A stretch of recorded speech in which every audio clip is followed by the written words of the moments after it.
Let me turn to Furiata. How would you assess the treatment of the former President John Kufuor under the NDC? Thank you very much for the opportunity given. I would like to wish all KUST students and our dear listeners happy belated Valentine's Day.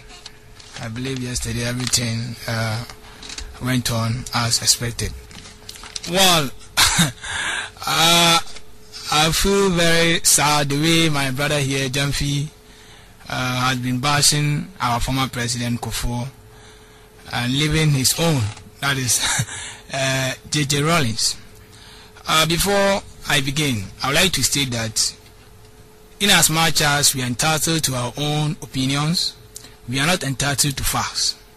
The reason why I'm saying this is that the treatment that is being meted out to Kufuor as against our former President Rawlings, I think is clear. Everybody knows it. As we speak now, even though yesterday what happened, I believe every Ghanaian will feel very sad about it, because if nothing at all, the man is our former president, and no matter how he behaves, he still remains as such.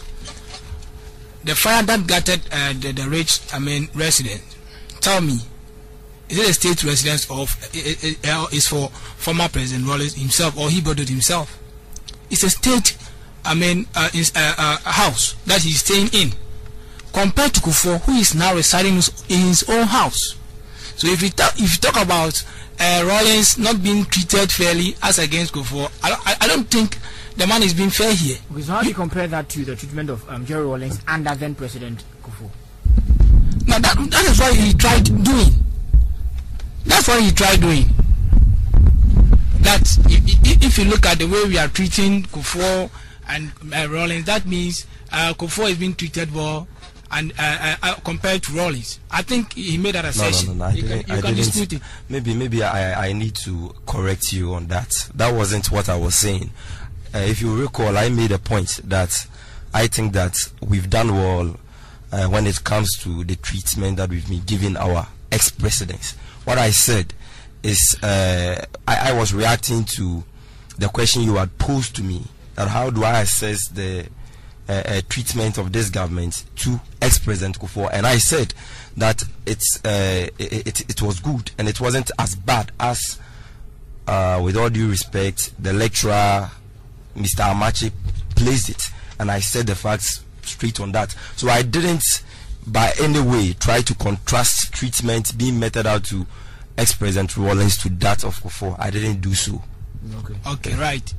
If you even didn't do that, it's clear that Rawlings is being treated fairly compared to Kufuor, and the reasons are just as I stated earlier, that he's now living in a state house. Kufuor is staying in his own bungalow.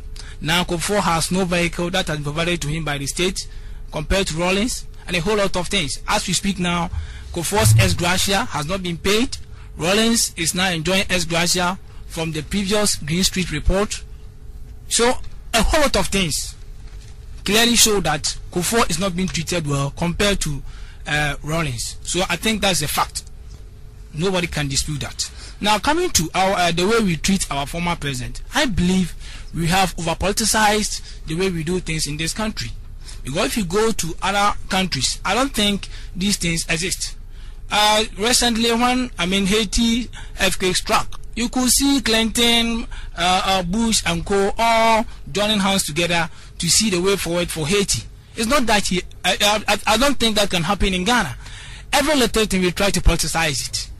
You understand that? So sometimes, instead of us looking at things objectively, we blind ourselves with political lenses and look at it in a biased way. So I believe if as a Ghanaian we can accept the fact that it's about time we move forward as one people with a common destiny, irrespective of whether the person is a CPP, MPP or NDC. I think it will it will be good for ourselves and also other people who will come to actually govern us. So I think if our presidents are treated well, it goes a long way to raise the image of the country. But as I said earlier, if you compare the treatment being meted out to our former President Kufuor compared to Rawlings, I think Rawlings is living in heaven compared to Kufuor. Okay, 23 minutes after 8, and Ofuriatta says he thinks Rawlings is living in heaven. We'll be coming back to issues of the relation between the former president.